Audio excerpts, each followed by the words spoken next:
we piqued your interest and want to find out more about innovation, and particularly about the skills required for innovation to take place in work? I really hope so.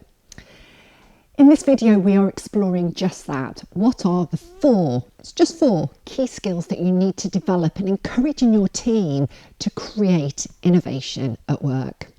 Now remember, there's an inextricable link between strategy and innovation. Innovation drives the ongoing growth of the business. So whether your focus is continuous improvement, those smaller steps that you can make to improve the way that you work, or whether it's wanting to come up with the next big disruptive idea, these skills are where you need to be. They're what you need to develop. And Harvard University conducted an in-depth study on innovation. It lasted over 6 years and surveyed nearly 4,000 people.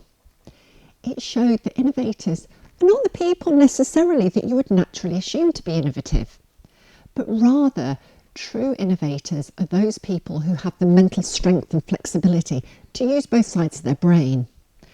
The common traits in innovative people were the ability to question, observe, network and experiment, all leading to helping the brain to make new associations that can form better understanding and fruitful ideas.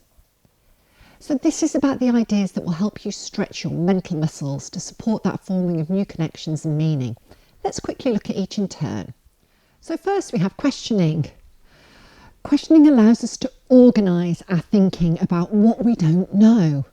Asking a great question can challenge a long-held wisdom and put new perspectives into the familiar. Questions help us solve both the new and unfamiliar problems. Questions can change us and the world around us. And to develop this skill, you really start to notice how you show up to others. Developing your questioning requires a degree of vulnerability. It means that you don't always show up knowing the right answers. But you develop your skills instead to ask brilliant questions that can build a deeper, more meaningful understanding of a situation. It requires practice and persistence to develop this habit, but it's well worth the effort, I promise you. Next, we move on to observational skills. We use observational skills to gain information and tap into our imagination by observing someone or something. Observational skills allow us to go beyond the obvious.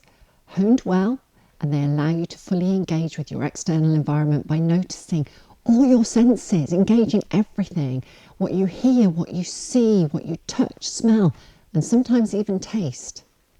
It also helps you engage with your internal environment as you process what you're experiencing. By noticing how you feel about a situation and what your intuition is telling you. Cultivating curiosity helps us to adapt to an uncertain market conditions and external pressures. We live in a VUCA world, one that's volatile, uncertain, complex and definitely ambiguous right now. When we use curiosity to approach challenges, we're so much better equipped to handle those tough situations more creatively. You can find more creative solutions and think more deeply and rationally about decisions on the job. This translates into things that are so vital in this confusing world. Fewer decision-making errors, more innovation and positive change. It reduces group conflict, it provides more open conversation and better team performance. Next up, we have networking. It's really simple. The more people you know, the more you can learn. It really is as simple as that. Networking allows us to access to people who have different thinking to us, and they can stretch us beyond the normal kind of confines of our own world of work. And if we link this to developing our questioning and observational skills, we enhance our judgments and deepen our understanding of the situation.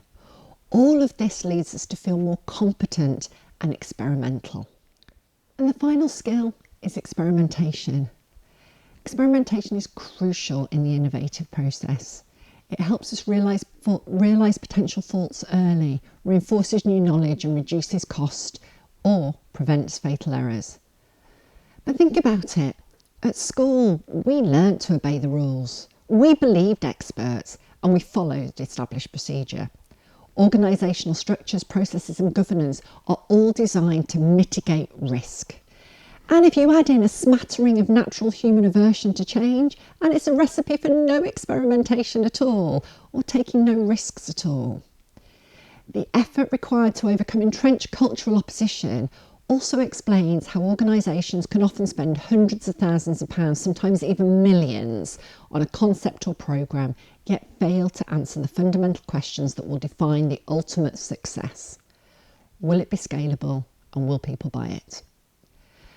A key to successful experimentation is a preparedness to prototype. What is the minimum viable product you need to test? And then you test it, maybe even with your existing clients. And then just be curious about their response.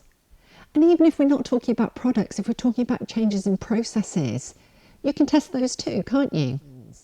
Because when you do that, you start to build momentum. And momentum is everything. Without momentum, we just revert back as quickly as we possibly can. It's human nature. So to quickly sum up, these 4 behaviours, they're so simple, but they are critical to your success and to your ability to be able to innovate. By developing these traits for yourself and your team, you will soon start to see opportunities for innovation that really could transform your success. Go for it and good luck.